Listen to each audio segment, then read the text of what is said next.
Hello दोस्तों, स्वागत है आज के इस क्लास में।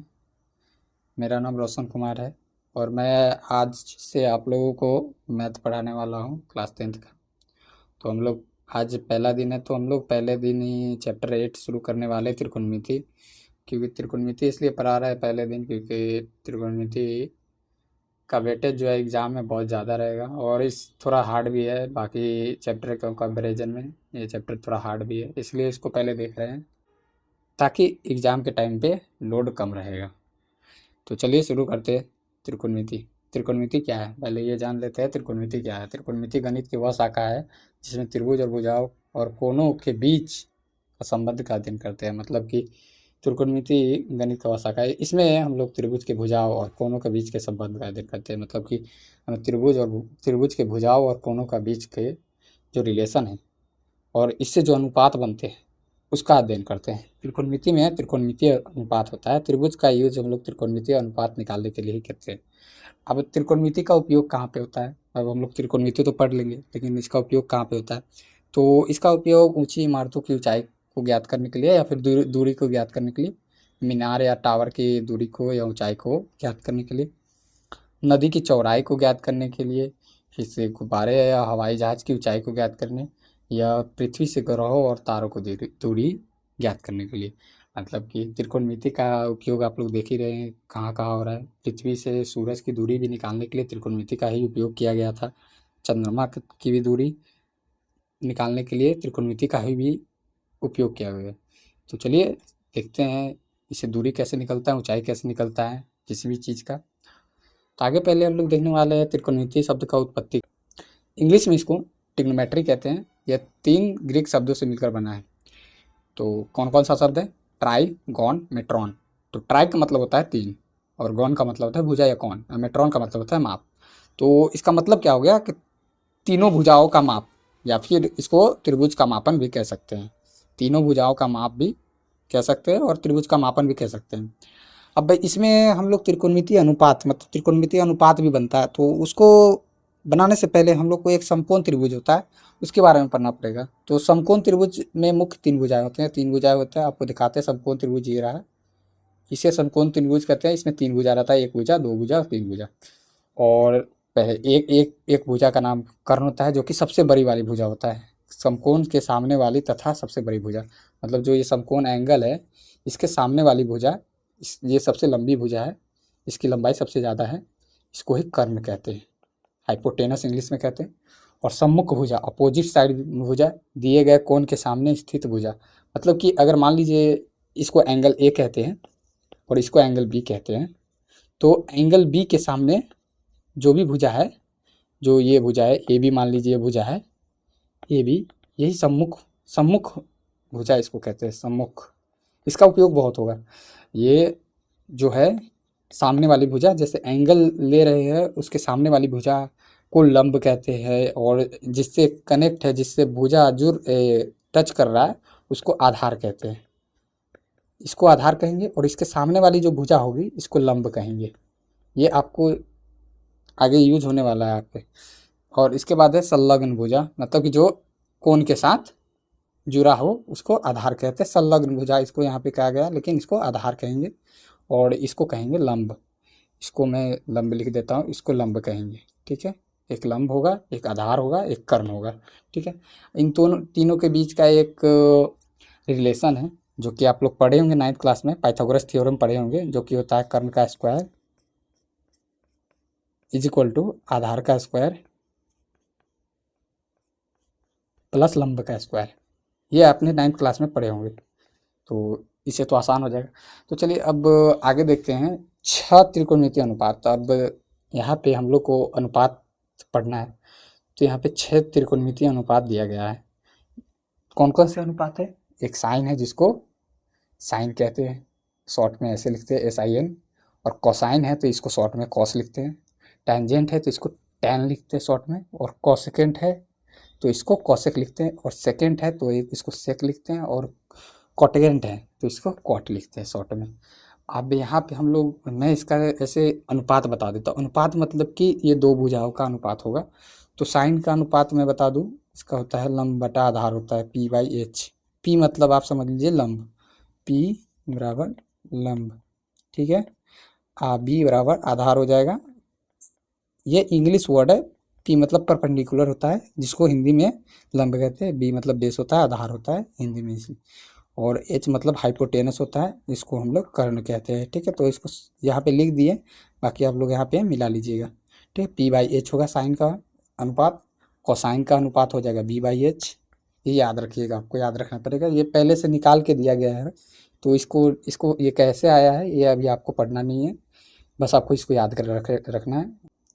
बाकी टेंजेंट का हो जाएगा B by P, sorry tangent का हो जाएगा पी बाई बी, ठीक है। और कोसेकेंट का हो जाएगा इसका ही उल्टा एच बाई पी, साइन का उल्टा हो जाएगा, और सेकेंड का हो जाएगा एच बाई बी, ये अब उल्टा ही चलेगा, और कोटेंजेंट का होगा जाएगा बी बाई पी।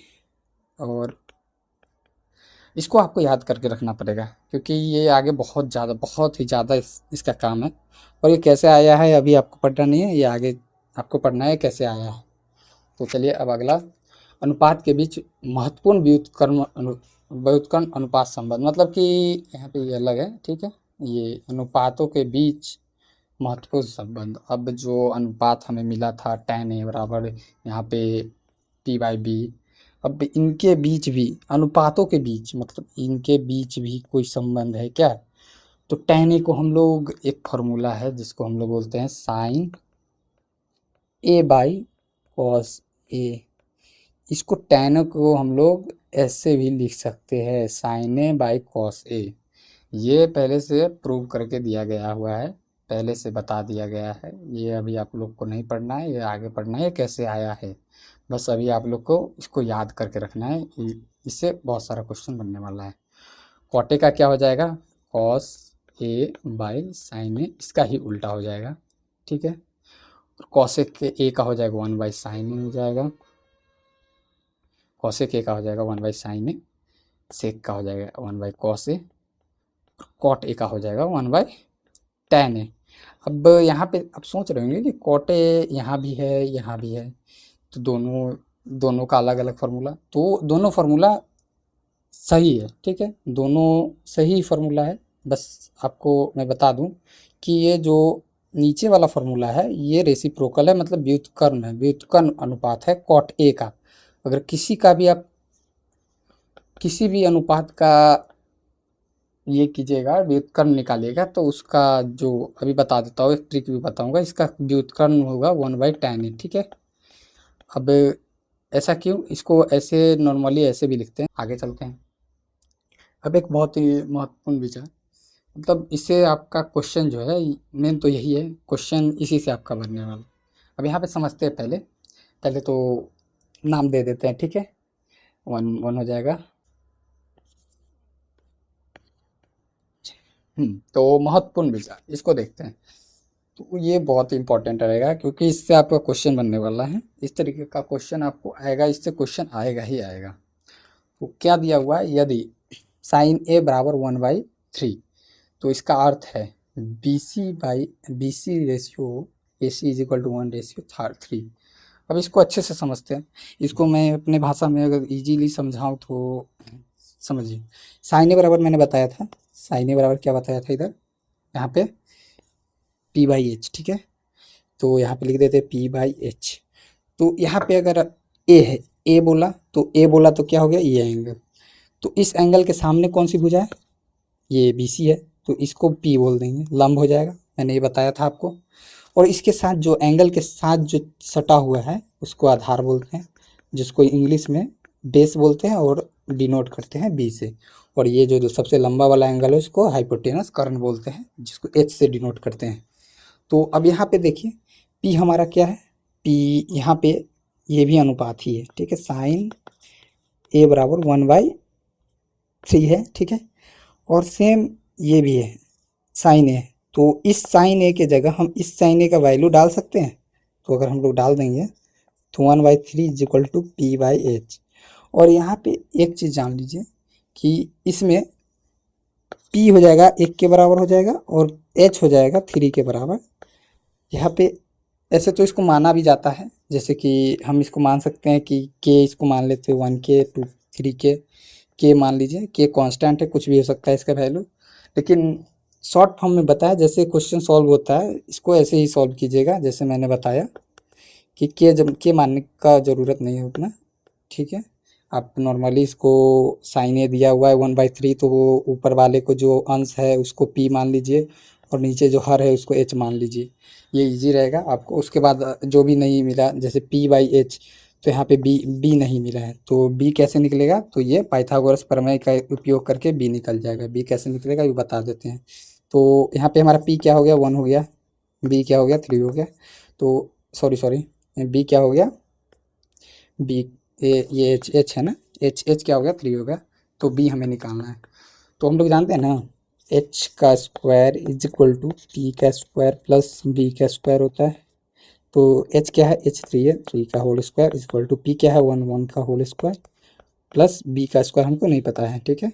तो अगर इसको हम लोग सॉल्व करेंगे तो 3 3 9 हो जाएगा, is equal to 1 plus B का स्क्वायर हो जाएगा। अगर इसको हम लोग इधर ले आएँ तो माइनस हो जाएगा, तो बी का स्क्वायर इज इक्वल टू 8 हो जाएगा। अब आगे इसको इधर सॉल्व करते हैं, तो b is equal to plus minus root under 8 हो जाएगा। ये प्लस माइनस को भूल ही जाइए, ये आप लोग को तो अभी पढ़ना नहीं है, ठीक है। इसको हटा देते हैं प्लस माइनस को, ठीक है। तो यहाँ पे रूट अंडर 8 है, तो इसको हम लोग क्या लिख सकते हैं, b/√2। ये कैसे हुआ ये भी बताऊँगा, हो जाएगा मिनट।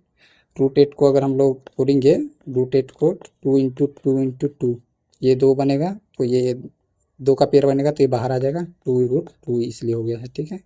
ये बी का वैल्यू 2√2 हो गया, तो बी का वैल्यू क्या हो गया हमारा, 2√2। अब हमें तो वो 3 वैल्यू मिल गया, पी एच बी मिल गया है। तो अब बोलेगा इसमें, क्वेश्चन क्या पूछेगा कि बाकी अनुपात भी आप मान ज्ञात कीजिए। बाकी जो भी शेष, सब शेष सभी अनुपात भी ज्ञात किया जा सकता है। मतलब कि जब ये तीनों मिल गया, ये तीनों का वैल्यू मिल गया पी एच बी का, तो हम बाकी भी जो भी शेष त्रिकोणमितीय अनुपात है वो भी ज्ञात किया जा सकता है। वो भी कैसे किया जा सकता है बताते हैं। चलिए पहले एक क्वेश्चन है, उसको स्किप करते हैं। चलिए पहले कैसे ज्ञात करेंगे उसको वो बताते हैं। चलिए उसको कैसे ज्ञात करेंगे बताते हैं। तो यहाँ पे वैल्यू क्या आया था हमारा, पी का वैल्यू हमारा था 1 था, बी का वैल्यू 3, ओ सॉरी 2√2, एच का वैल्यू 3, ठीक है। तो हम साइन ए का वैल्यू तो हमें पता है 1/3 है।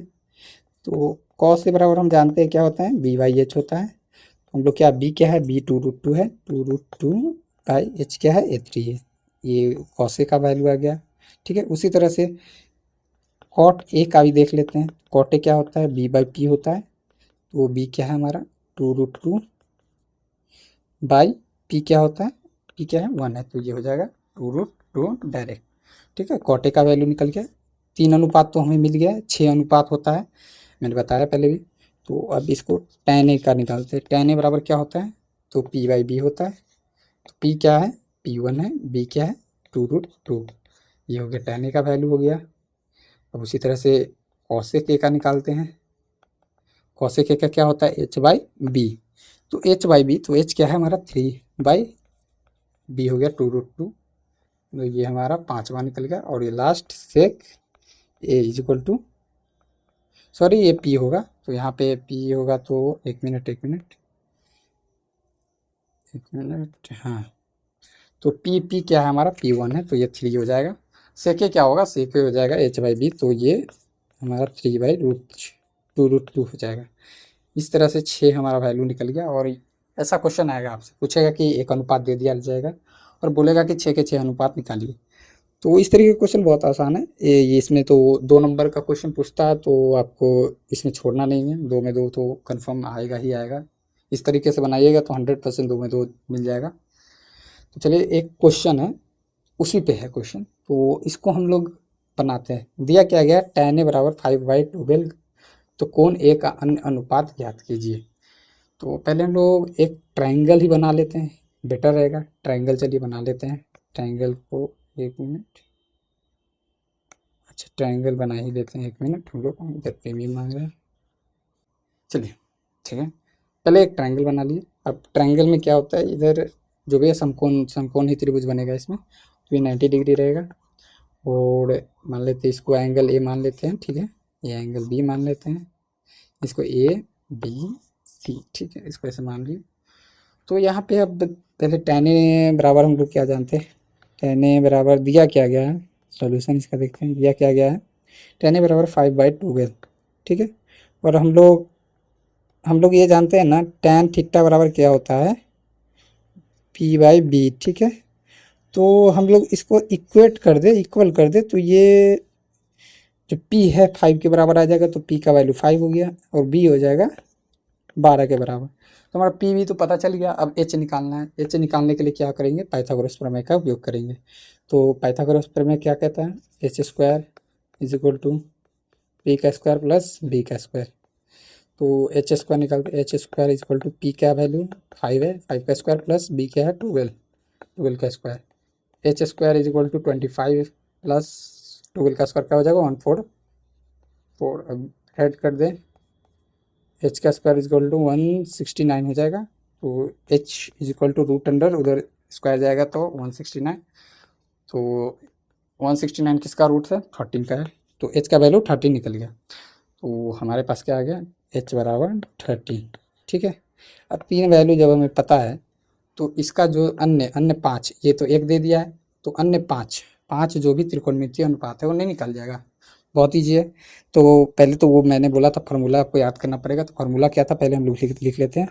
साइन ए बराबर p/h, कॉस ए बराबर b/h, कॉट ए बराबर b/p, कॉसेक ए बराबर h/p, सेक ए बराबर h/b, ठीक है। अब सबका वैल्यू जो भी है पुट कर देते हैं यहाँ पे, जो भी वैल्यू हमारे पास आया है वो वैल्यू पुट कर देते हैं। साइन ए वैल्यू पी क्या है 5 है, तो 5 डाल देंगे। एच क्या है 13 है, ठीक है, साइन का निकल गया, एक निकल गया। उसी तरह से दूसरा देखते हैं। तो दूसरा क्या है, बी क्या है 12/एच क्या है 13, 12/13, ये दूसरा निकल गया। कॉट ए बराबर b/p, बी क्या है 12/p क्या है 5 है, तो ये हमारा तीसरा निकल गया। इसी तरह कॉसेक ए देख ले, तो एच क्या है 13 है, पी क्या है 5 है, तो इसको भी लिख देते हैं। सेक ए h/b, एच क्या है हमारा 13 है, बी क्या है हमारा 12 है। तो इस तरह से हमारा 6 के 6 अनुपात निकल गया है। तो इतना आप ऐसे बना दीजिएगा और ट्राई कीजिएगा, बनाने के बाद घेर दीजिएगा, जो भी वैल्यू लाइएगा तो उसको घेर ही दीजिएगा। और मेरे पास तो यहाँ पे जगह नहीं था, इसलिए मैंने साइड में बनाया। आप सीधे नीचे तक बनाते चले जाइएगा।